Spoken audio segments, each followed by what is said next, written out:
السلام عليكم ورحمه الله وبركاته. ازيكم عاملين ايه؟ يا رب تكونوا بخير، وحشتوني كتير. يلا بينا نعمل مع بعض عصير بطيخ. طبعا زوجي حب ان هو يفاجئنا فجابلنا بطيخه فطلعت قرعه فحبيت افاجئه بقى عشان هو زي الاول ان هي طلعت قرعه، فقلت لا خلاص احنا مش هنرميها، هنستفيد بيها وهتطلع احسن كمان يعني طعما من البطيخه. فزي ما انتم شايفين كده عملت عصير بطيخ وكان طعمه تحفه جدا. يعني البطيخ ما كانتش حمرا قوي، ما كانتش مسكره، فكنا هنرميها فقلت له لا ما تقلقش انت معاك شيف في البيت يعني عيب عليك. زي ما انتم شايفين كده حطيت البطيخه بالطبق في الفريزر، يعني احنا كنا مستنيها تسقع اصلا، فلما سقعت فلقيناها مش حلوه خالص فبدات بقى حطيتها في الفريزر يعني شلتها من التلاجة على الفريزر على طول. وبعد ما جملت بقى بالشكل دوت حطيتها بقى في الخلاط. في ناس بتحطها يعني مثلا لو انتم مستعجلين وعايزين تعملوها فممكن تحطوا البطيخ نفسه مع قطعه من التلج، بس انا حطيتها نفسها في الفريزر فجمدت ما خدتش وقت خالص. وبدات ان انا اضربها واشيل البذر على قدر الامكان. وهنا هحط نص كوبايه من الميه عشان الخلاط بس يمشي وعشان التلج يهدى شويه.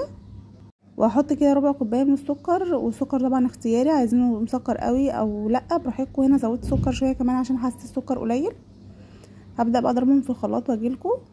خلاص انا ضربتهم وسبتهم بس يهدوا دقيقه واحده عشان البذر يعني ينزل تحت، عشان كثافته هتبقى اعلى من كثافه البطيخ. وده كده شكله النهائي. عايزه اقول لكم مش عصير ميه، لا هو سموزي لان هو اتضرب بالتلج بتاعه. عايزه اقول لكم بقى يعني هو فرح جدا ان انا عملت كده، لان كان زايل على البطيخه لان هي كانت غاليه وفي نفس الوقت قرعه، ومش يعني مش قرعه، هي حمرا بس مش مسكره، فكان زايل عليها جدا وقال لي خلاص هتترمي. وكمان بقيتها حطيتها في اكياس في الفريزر، يعني يعني سهل جدا ان احنا نطلعها ونعمل برضه نفس العصير. والفيديو هنا فيه معلومتين: ازاي نفرز البطيخ، وكمان ازاي ان احنا نستفيد بيه لو البطيخه مش مسكره. وهنا طبعا حور كانت بتدوق يعني لازم تقول رايها. شوفوا الشفطه جامده. خلاص خلصي كله. ايه رايك؟ جميل.